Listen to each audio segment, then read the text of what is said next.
Bonjour à tous, bienvenue dans ce boost matinal. Je veux te dire aujourd'hui que Dieu veut te faire du bien. Alors nous allons nous baser sur la parole tirée du livre de Luc, chapitre 5, verset 13, où il y a un homme malade de lèpre qui vient vers Jésus et il dit à Jésus, la Bible dit, Jésus tendit la main et le toucha en disant, attends. Excusez-moi, ça commence au chapitre 12, d'accord? Donc, il dit, Seigneur, si tu le veux, tu peux me rendre pur. Jésus tendit la main et le toucha en disant, oui, je le veux, sois pur. Alors, quand je lisais la Bible, je suis tombée sur ce passage et ça m'a beaucoup marqué. Je me suis dit, je vais partager ça avec vous parce que des fois, Dieu a besoin que nous déclarons ce que nous voulons. Nous demandons ce que nous voulons. Le monsieur a dit, il veut être pur. Et Jésus a dit, oui, je veux que tu sois pur. Et qu'est-ce qui suit? La Bible dit, à l'instant même, la lèpre le quitta. C'est-à-dire, la lèpre le quitta, sa maladie le quitta. Ce matin, je veux t'encourager à aller vers ton Sauveur, vers ton Roi, vers ton libérateur, vers Jésus, le Sauveur, et de lui dire ce que tu veux. De lui dire ce que tu veux, par la foi, il te l'accordera. Le monsieur a dit, il veut être pur. Et Jésus a dit, sois pur. Certainement, sa maladie était liée à son impureté. Et effectivement, à cette période-là, on considérait les personnes atteintes de lèpre comme des personnes impures. Mais ici, spirituellement, nous essayons de voir cette impureté un peu plus loin que ça. Je veux t'encourager ce matin à savoir poser les prières claires devant le trône de Dieu. De ne pas contourner, oh je veux si, je veux, tu montes, tu descends sans aller droit au but. Va droit au but, tu dis exactement ce que tu veux à Dieu et par la foi, tu espères que Dieu te l'a déjà donné.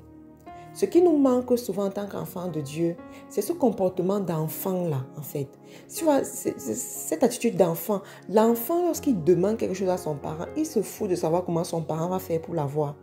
Il se fout de savoir si son parent a l'argent ou pas, a les moyens ou pas, va devoir épargner de l'argent pour lui donner ou pas. Il se fout de ça.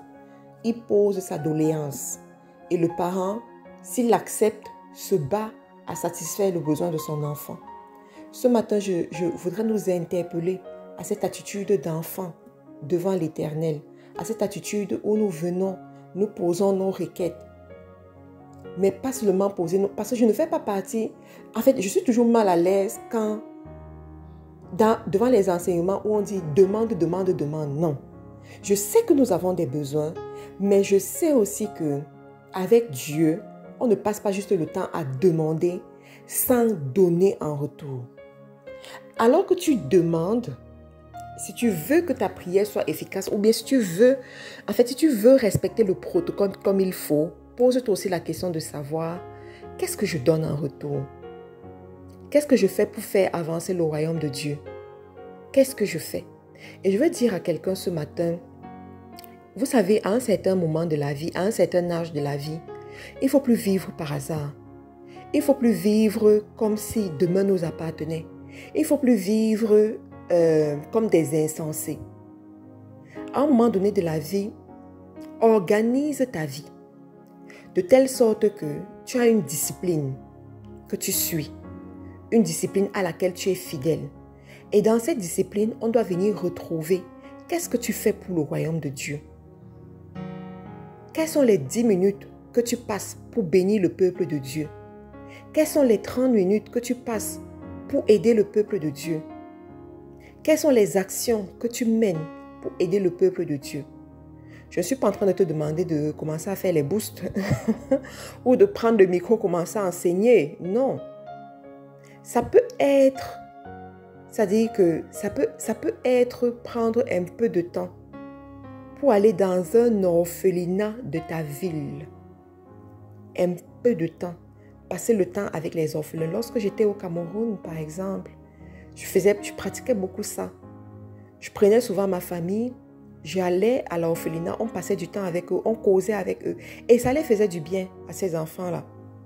Ils aimaient ça. Ça les changeait un peu, bien entendu. Je ne venais pas bras ballants. J'avais toujours un petit truc pour eux. Mais je ne me mettais pas la pression à acheter beaucoup de choses quand je partais passer ce genre de moments avec eux. Ça peut être la visite aux malades. Quand était la dernière fois où tu es allé dans un hôpital, rendre visite à un malade, même si c'est un proche malade? Quand était la dernière fois où tu as fait un tour à l'hôpital pour encourager les malades? Quand était la dernière fois où tu as fait un tour dans une prison pour voir les prisonniers? Et si tu es ici et que tu n'as jamais fait de tour dans une prison, fais l'effort dans ta vie de le faire. C'est-à-dire que tu vas arrêter de te plaindre. Tu vas arrêter de mener ta vie bizarrement. Parce qu'en prison, tu as des gens qui sont arrivés par erreur. Il y a des gens qui sont arrivés injustement. Il y a des gens qui sont effectivement arrivés parce qu'ils avaient fait des choses qui n'étaient pas bien. Mais après, se sont repentis. Tu as toutes sortes de personnes. Mais arrivé dans une prison, tu vois la fragilité de la vie humaine. Et tu vois à quel point la liberté est une grâce. La capacité de se lever, de faire ce que tu veux, de sortir, de revenir, c'est une grâce. Donc, il y a des petites choses comme ça que tu peux souvent mettre dans ton emploi du temps, que tu fais 2 fois par an ou même 1 fois par an. Ça te lave un peu le cerveau, ça t'organise encore les idées et ça te permet encore de valoriser la grâce que Dieu te donne, le privilège que Dieu te donne. Quand était la dernière fois où tu es allé dans la maison d'une veuve, lui apporter ton soutien?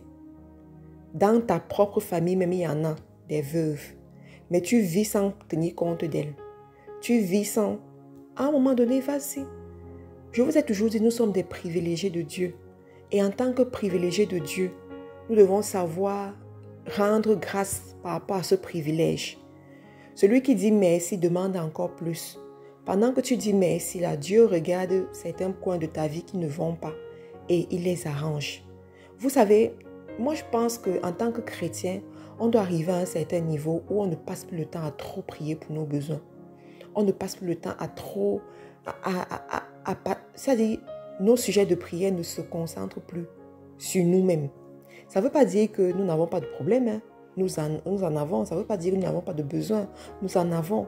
Mais je crois que lorsque tu t'inquiètes pour les choses de Dieu, il s'occupe de tes affaires. Il s'occupe de tes affaires. Et il y a des fois, j'expérimente certaines grâces dans ma vie et je me pose la question de savoir, est-ce que j'ai vraiment prié pour ça? J'ai pas eu le temps de prier pour ça. J'ai pas eu le temps. Mais Dieu m'a favorisé. Dieu m'a aidé à ce niveau. Vous voyez? Donc, je veux t'encourager ce matin à être responsable avec ton Dieu. Il sait ce dont tu as besoin. Formule ce dont tu as besoin clairement. Mais de l'autre côté aussi, sois une personne qui donne. Sois une personne qui pense aux autres. Sois une personne qui se positionne pour faire avancer le royaume de Dieu. Nous avons la grande conférence que nous organisons au Canada. Dès la fin de ce mois, 30 juin, c'est plus très loin, 30 juin, 1er juillet et 2 juillet.